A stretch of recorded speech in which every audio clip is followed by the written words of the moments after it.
असत्य को पता नहीं है जीत का क्या है मंत्र, इसलिए वो पूरा जीवन सिर्फ करता रहता है षड्यंत्र। फरेब और झूठ की रफ्तार भले ही तेज होती है, लेकिन जीत हमेशा सत्य की होती है। युधिष्ठिर उपाध्याय का आप सभी को नमस्कार। जब काम दमदार और नीयत साफ हो तो जनता दिल खोलकर ऐसे इंसान का समर्थन करती है। यूपी में भी कुछ ऐसा ही हुआ। योगी बाबा का काम यूपी वासियों को रास आया है, इसीलिए तो फिर से यूपी में योगी बाबा का राज आया है। अखिलेश यादव और उनकी पार्टी ने चुनाव के दौरान क्या क्या साजिशें रची वो आपने देखा ही होगा। यहां तक कि योगी बाबा के शपथ वाले दिन भी सपाइयों ने दंगा भड़काने की भरपूर कोशिश की, लेकिन वक्त रहते ही प्रशासन ने साजिश को नाकाम कर दिया।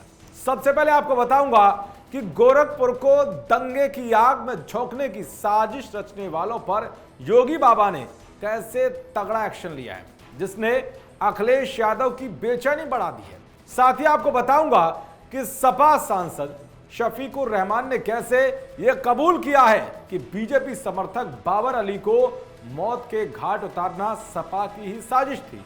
दूसरी खबर है बवाली राकेश टिकैत से जुड़ी कि कैसे राकेश टिकैत ने आंदोलन को अपना तानाशाही दिखाने का जरिया बना लिया है। आपको बताऊंगा कि जब टिकैत के गुंडों पर योगी बाबा का डंडा चला तो एक कथित किसान नेता कैसे बौखला गया और अपनी आंदोलन की धमकी देने लगा। आखिरी खबर में आपको बताऊंगा कि कश्मीरी शिक्षकों को लेकर बड़ा दावा करने वाले केजरीवाल का झूठ कैसे पकड़ा गया।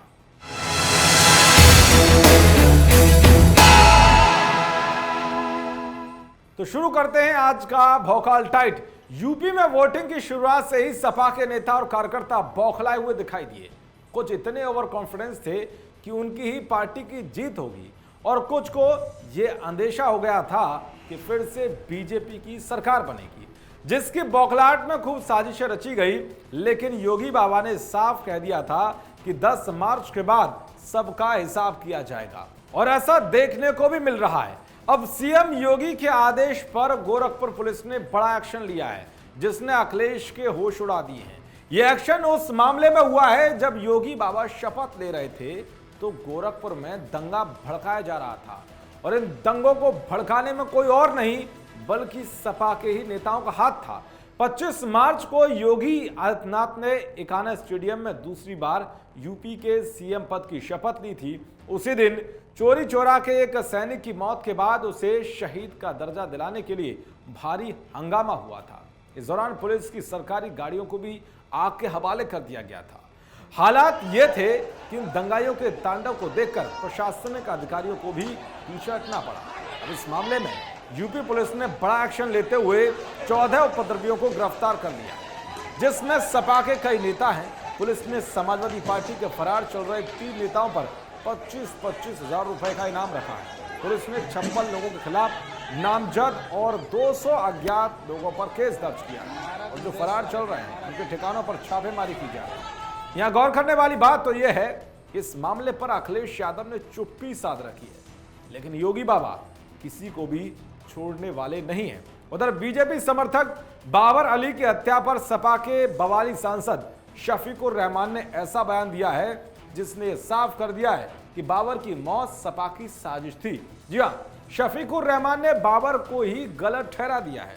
उन्होंने कहा कि मुसलमान नहीं चाहते हैं कि बीजेपी का समर्थन किया जाए और बाबर ने लड्डू बांटकर गलती की, यानी कि सपा के गुंडों ने ही बाबर को जानबूझकर मौत के घाट उतारा है, जिससे कि खौफ पैदा किया जा सके।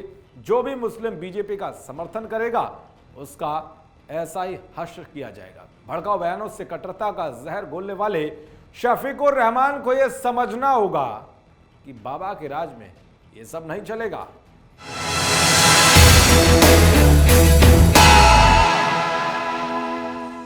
अब बात करते हैं भौकाल टाइट की दूसरी खबर की। मुजफ्फरनगर में राकेश टिकैत के समर्थकों ने गुंडागर्दी दिखाई तो योगी की पुलिस ने भी इलाज कर दिया, जिसके बाद राकेश टिकैत इन उपद्रवियों के लिए आंदोलन पर बैठ गए। जो बता रहा है कि राकेश टिकैत ने अब आंदोलन को कैसे उपद्रवियों को बचाने का हथियार बना लिया है, लेकिन यह हथियार यूपी के अंदर नहीं चल पाएगा क्योंकि योगी बाबा ऐसों का इलाज अच्छे से करना जानते हैं। वैसे भी राकेश टिकैत को योगी बाबा से अब डर सताने लगा है, क्योंकि उन पर कई ऐसे आरोप हैं और मुकदमे दर्ज हैं जो उन्हें जल्द ही सलाखों के पीछे पहुंचाने वाले हैं। इसीलिए वो बुरी तरह से बौखलाए हुए हैं। अब ये भी जान लीजिए कि मुजफ्फरनगर में टिकैत के किसान संगठन के लोगों ने क्या बवाल किया। हुआ यूं कि मुजफ्फरनगर के प्रकाश चौक पर बीकेयू कार्यकर्ताओं ने शराब पीकर होटल मालिक के बेटों पर जानलेवा हमला कर दिया।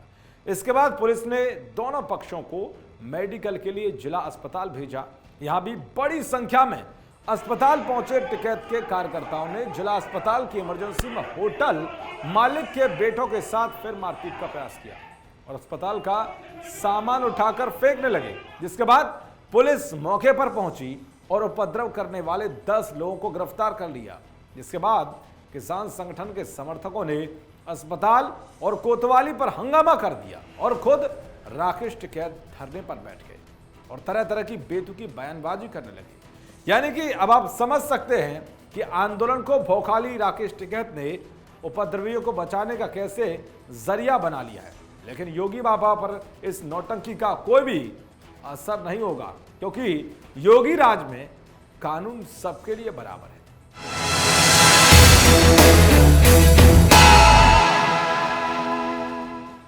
अब बात करते हैं भौकाल टाइट की आखिरी खबर की कि बड़ी बड़ी बातें करके भौकाल टाइट करने वाले केजरीवाल का एक बार फिर से कैसे बड़ा झूठ पकड़ा गया है।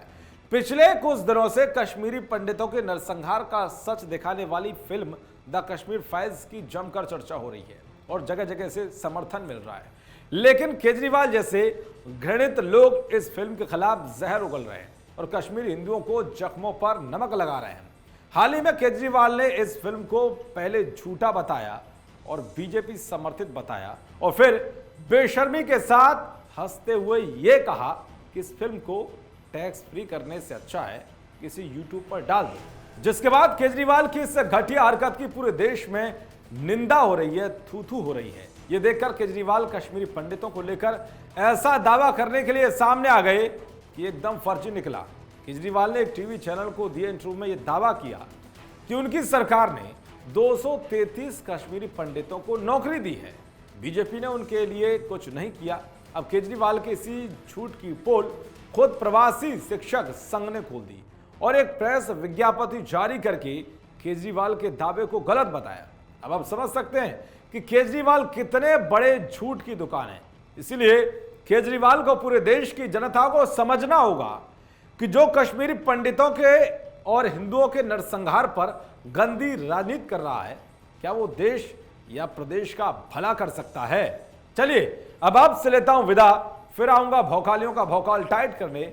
मेरा नाम है युधिष्ठिर, जो कहूंगा सच कहूंगा, सच के सिवाय कुछ नहीं कहूंगा और नेताओं का भौकाल टाइट करता रहूंगा।